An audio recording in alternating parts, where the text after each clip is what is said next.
Good afternoon. Welcome back to continuing coverage of the GAC Football Virtual Media Day. Up now, we have the Southeastern Oklahoma State Savage Storm, represented by Coach Tyler Fenwick, as well as Daulton Hatley and Alex Marshall. Coach, as we've done with the past for these coaches, we've had you open with a comment, and then we'll have a few questions to follow, both for you and your student athletes. So without further ado, we'll turn it over to you. Sorry, I missed it. I missed what you did. It cut out for a second. No problem. All we're doing as we introduce you is just to have an opening comment from you first, and then we'll have questions for both you and your student athletes. Yeah, no, great. It's good to have a media day and to promote our conference and really, let our student athletes get on camera and talk about their program and their experiences. And obviously we're excited about the upcoming season. You wait, whatever it is, 7-8 months, and all the off season stuff and all the, the spring ball and the workouts, and it all leads up to getting back out on the field. And so it's just an exciting week that we're gearing up to get kids back on campus and to get the freshmen integrated with the returners and go through all that. And so I think we're collectively all excited about getting things started. So, Coach, I know you've talked about it a couple of times, and I want to address it one more time because it's just about to, I think it's about to have run its 12-month course. So pretty soon we won't be able to talk about this anymore, but there may be folks who don't know or might not have heard Southeastern had the biggest turnaround in all of Division II last year, and 8-game turnaround from the previous full season, which of course was 2019, but a big turnaround. You have to have a lot of things go your way and keep a lot of players healthy, but that was quite a feat. Yeah, and quite a feat, but it really goes back to, obviously a turnaround has to start with a bad season. And, the fact that we had as many kids on our roster last year that were a part of that 2019 that really understood the plan moving forward after, going 1-10 and sticking it out. And as easy as it is to transfer, it's, they could have easily said, new staff, 1-10, these guys don't know what they're doing, and I'm going to go somewhere else and take my ball and go home. And they didn't. I've thanked those guys that have stuck it out, and appreciate, them putting the work in and buying into what we're doing and seeing that, if we do certain things, we can be a contender, obviously going through COVID and being able to fill in some spots with recruiting and develop kids and they become more experienced and older and stronger and, understand, the schemes that kind of leads to being able to have a chance, week in and week out going into the season. So it's a tribute to our guys for buying in and sticking it out. And so I'm proud of those guys. And I'm hoping that they've, maybe learned a life lesson that, if you just keep plugging away and you just keep filling in the holes and you just keep working, that good things will happen. Daulton, I know that Southeastern fans were glad you were a part of the team last year, throwing for nearly 3,200 yards. I'm sure that Storm fans are going to be excited having you back for one more season. What's it like, and talk about coming back for another year for Southeastern. Yeah, I'm definitely excited to be back. I wasn't able to participate in the spring, so that whole 6-month period was definitely something I wasn't used to, because ever since I've been here, I've been participating in spring ball. And I also got my first taste of the real world working experience. And so, definitely glad to be back. Missed all my friends for sure. Every day after work, I was getting on Huddle and watching our practices and texting Coach Fenwick. We need to do this, we need to do that, trying to dial some stuff up against our defense. But it's definitely going to be fun to participate again. Alex, do you think that he's able to dial up too much against this defense? I mean, it's a pretty solid group. Oh, I definitely could tell the speed of our defense was definitely popping out on the film. So, definitely it'll be difficult for anybody. I'll address that to you then, Alex. Take that and what do you say? Solid defense. Do you think he might be able to run a play or two against you all? Marsh, you're muted. All right, you guys get me? Harry, yeah. Oh yeah, definitely Daulton would definitely get his fair share, but like you said, I think it's a different defense. I think we're pretty fast. We graduated 2 guys last year, so I think we're still in a solid position. We have a lot of veterans there, so I definitely think we're in a good position. Let me ask you one more question about that. You talked about some players from last season's team. You know, I mentioned to Coach that you have to have some things go right, but it was a defense that also made plays and really got some big plays at the right time in a number of games to help you get some wins. Talk about how the defense stepped up. Just kind of staying the course and buying in together. You know, we take it play by play. One play is not more important than the other, and that's just buying into the system and the program, and just leaning on each other to make plays when it's time to make plays. And yeah. Eric? To Daulton, it's so hard in this league to crack some of the established teams that we've had of Ouachita and Harding and Henderson. You guys knocked off 2 of them last year and almost beat all 3 of them. How do you carry over that success against those teams last year into an even better 2022? Obviously, although all 3 of those teams have been the tops ever since I got here in 2016. I feel like those have been the top 3 teams every single year. So it was nice to have some success against them. But, I mean, you guys got to take every single game. You know, doesn't matter who you're playing. Obviously, you know, those have been the top teams, like I said. But you just got to take every single game week by week. This league is too competitive to overlook anybody. I've seen it firsthand. Teams that you don't think are going to beat other teams, it happens. So it was glad, like I said, it was good to have some success finally against those teams.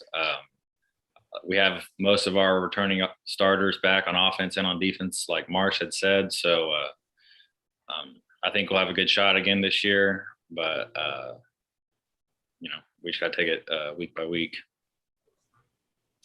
Coach, if you will address that as well, you talked about players that stuck it out and stuck with the program from one season to the next. But one of the things about that was the fact that it wasn't an old group even then. And so there are a number of players that you get back this season, even as Daulton just said, you turn a lot of people on and a lot of starters on both sides of the ball. Yeah, we've obviously over the years we've got a lot of experience coming back, and we're probably a pretty heavy junior and senior laden team. I think we've got 19 seniors on this in this group. And those guys are all. It's been fun to watch them mature and learn and grow and really bond. It seems like it's a pretty tight senior class where it seems like there's a lot of group chats going on, in this crew. So, and a lot of jokes and a lot of funniness, and they can call each other out, and they're good with it. And so with the fact that we've got a lot of seniors, it also means we've got a lot of, we've got a pretty well player-led team.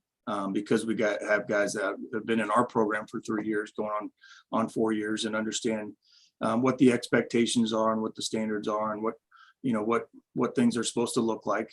And so that obviously helps. But obviously when you've got guys that can hit the practice field on the first day, and you don't have to have a select things of install, we can go out and run it and let them go play and advance a little bit faster than we have in the past, where maybe if you have a younger team, you got to slow things down. So that can be a good thing and a bad thing. Sometimes you can get a little bit ahead of yourself and you put too much stuff in that and it kind of waters it all down. So but they can go and perfect their craft, and they can go out and and really with having Daulton coming back as our quarterback with all the experience and his knowledge of the offense and all the ins and outs of him working together with receivers and understanding protections and why we're doing things that speeds things up as well. So, but yeah, I mean, it's always a good thing when you've got a lot of returners that, going into the season. Alex, with him in behind you, what's a Malik Hall play that made you really had your jaw open from last year? I believe week 1 versus Arkansas Tech, he had a guy with a ghost rip, and it was something I never seen before. The guy is an athletic freak, and you guys can see that on film. But yeah, that play stood out to me the most. Then just leading off of that, Coach, what are your expectations for him? Obviously, returning Defensive Player of the Year. How are you leaning on him coming into this fall? Yeah, well, I think, looking at him just perfecting his craft. I mean, he didn't play in 2019 with an injury. We went with COVID, so he didn't get a lot of game reps. And so he got a ton of game reps and was able to do what he did and produce the way he did. And now he can take all those reps and all that experience and perfect his craft as far as a pass rusher and understanding pass drops and understanding, how defenses are trying to attack us and just just increase his football IQ even more. I think his development mentally has been incredible, and it's been fun to watch. And I think that,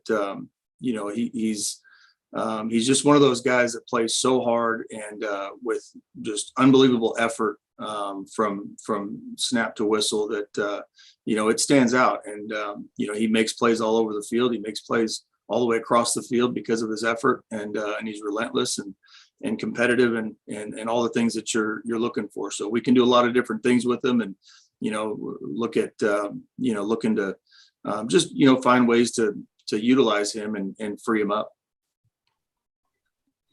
Daulton, I wanted to ask one other question, and that's this. I don't think you were sneaking up on anyone last year. I think that people knew who you were, and if you did any at all, definitely didn't as the season continued to go on. But you continued to play really good ball. How do you follow that up this season? I mean, not necessarily numbers wise. But what do you do as a follow up, and how do you keep the momentum from last year? I think the biggest thing that if we can transfer over to this year is just taking care of the ball. That was really one of the biggest steps that we had from 2019 to this last year is turnovers. I mean, that's really the key to any offense, keep the ball, don't turn it over, even and end every drive with a kick. If that's probably our main focus, that and our offensive line, I mean, that's a big deal. Our line from 19 to 20 made some big jumps. I think that between DeJounte Granger and James Walker, those are two of the best linemen in the entire country, and very thankful to have them in front of me. We have another returning starter, Daquan Montgomery, and on all 4 of our receivers are also returning. So yes. We have a lot of continuity returning, and they make my job look a lot easier than, they make it look easy because I'm surrounded by a lot of talent. We have DeAndre Wheeler coming back at the running back position. So really surrounded by everything a quarterback could ask for. And I just got to get them the ball and let them do what they do. Coach, last question here as we are about to wrap up here. Just what does it mean to have a home opener Thursday night, the first time since 2019 you guys have got to have the week 1 at your place? What do you anticipate that atmosphere being like, and as you welcome in Arkansas Tech?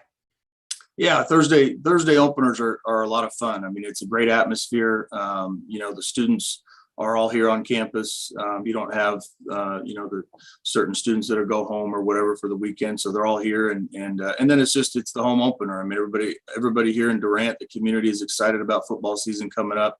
They're excited to kind of to see what this team's all about, and I think we had a really good turnout at our games last year. We had great atmosphere. That you see the people of the community, the businesses and the supporters that come out for the games, and so there's been a lot of talk, there's been a lot of buzz, especially after having the season that we did, that they want to be a part of it. And I think because we have a lot of returners, we have a lot of community members that know our players' names now. I mean, they've heard the names, they've heard of Daulton Hatley, and they've heard of Alex Marshall and Malik Hall, and all the guys that we've got returning because they've because of the excitement that we had last year. So it's but Thursday, I really enjoy Thursday nights. I think they're electric and they're fun, and and obviously coming in, I mean, Arkansas Tech has been a good program, and I think they really came on strong at the end last year towards the second half of the season, started putting some things together. So it's going to be a great challenge again. And just like anybody is in our conference, I think there's a lot of parity in our conference, and as Daulton mentioned earlier, there's anybody can beat anybody any given week. So we got to be prepared and ready to play.